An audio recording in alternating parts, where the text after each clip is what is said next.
In Sidney Pollack's film Tootsie with Dustin Hoffman, Bill Murray plays Jeff, Dustin Hoffman's roommate, who's a playwright.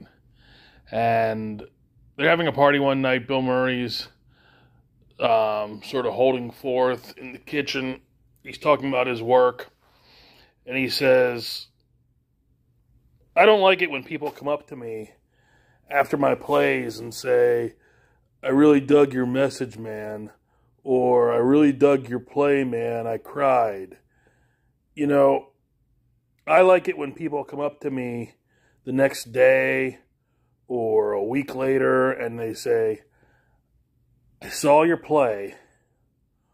What happened? And I had occasion to think about that earlier this week.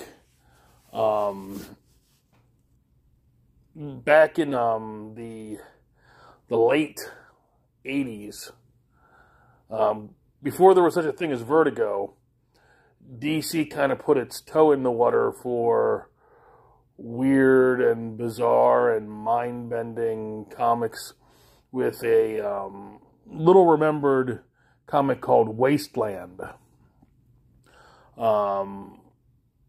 Featured a lot of Del Close stories. And this was right around the time I spent my junior year abroad in England, and there was this tiny little comic shop. I wouldn't even call it a comic shop. It ran newspaper, or it had newspapers and magazines, and there was a little section in the one corner that had records. Everything was very offbeat, very avant-garde. You felt like just a little bit cooler just being in there. And they had this one little section of the shop that had comics, and it was, they weren't reliable. They didn't get the same thing from month to month. It was just a smattering of collection. But the one thing you could always be sure, month to month, that they would have in stock would be Wasteland. So I first became aware of the book in England. And then came back from England in 1990, and this was when DC was getting ready to launch Vertigo. Vertigo wasn't here yet, but they had some titles that were clearly going to be Vertigo titles once there was such a thing as Vertigo. Swamp Thing, Hellblazer, I think Doom Patrol was just starting to get a little weird. Then of course Vertigo came, and you know, pretty soon that's where all the if it was the early 60s, we'd be beatniks. All the beatniks were hanging out in the Vertigo section of the comic shop. Talking about Grant Morrison and Alan Moore and Shade the Changing Man and that kind of thing. Vertigo eventually folded. DC has from time to time attempted to breathe some life into that subgenre. They had a thing, and I'm going to screw this up because this is after I stopped really getting DC, but I think they had a run called, or an imprint called Young Animal. But where I'm going with all of this, and remember, it's the journey, not the destination, is haven't had a lot of mind benders and brain busters and looking through the third eye and the pineal gland from H.P. Lovecraft's From Beyond. There hasn't been a lot of comics, at least in my spheres lately, that have caused me to look at the world askew and say, I really liked this book. What happened? Which is my way of introducing Jason Sandberg's Jupiter. And I say that in the best of all possible ways, because I read the issue he just crowdfunded. Actually pulled over into a parking lot and just devoured it in my car, and was just stunned by the ideas. These were like mini ideas. I was reminded of, I don't know if it's a Twilight Zone episode or an Outer Limits about some writer who does something horrible, sells his soul, or kills a genie or something. To his wish is that he would always have ideas, that he'd never have writer's block. And the Twilight Zone-y, Outer Limits-y twist is now he has ideas burbling up to his conscious every 2 seconds. He doesn't have time to process them all. He can't get them all down on the paper. And I wonder to what extent Jason Sandberg has that, because his Jupiter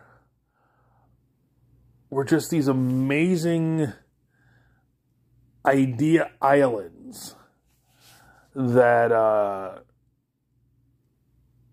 transported me for short periods of time, almost like reading Raymond Carver short stories. You know, Raymond Carver has these amazing stories with these great images. The story itself is only a page and a half long, or maybe 3 paragraphs long.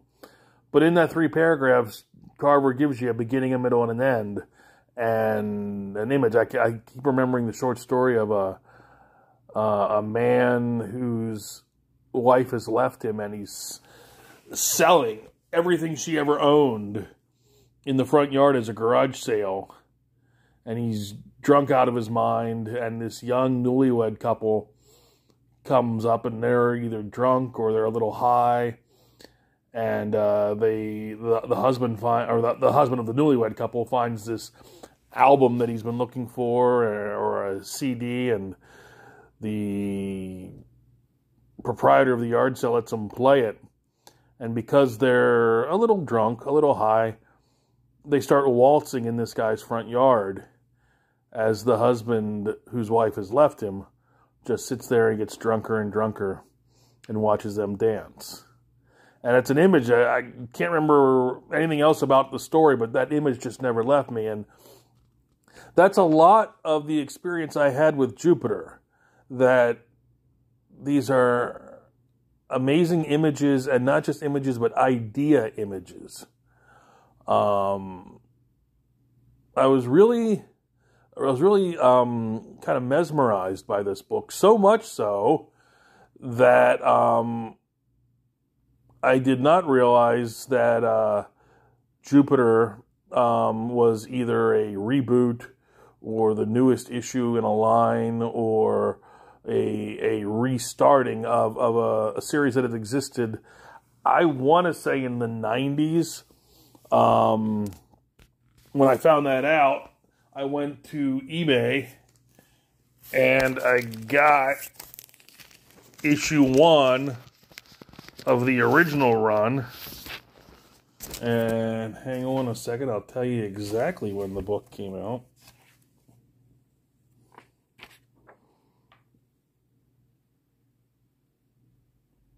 $1998. All right, so it was the 90s. And I'm very likely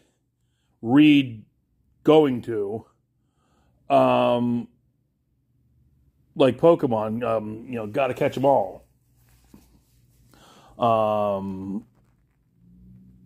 Because they're fascinating. So, highly recommend Jason Sandberg's Jupiter. I can't talk this afternoon. Highly recommend Jason Sandberg's Jupiter, if I can say his name. I would also recommend the presentation because it came with a lot of really neat goodies in the goodie bag. But I recommend it primarily for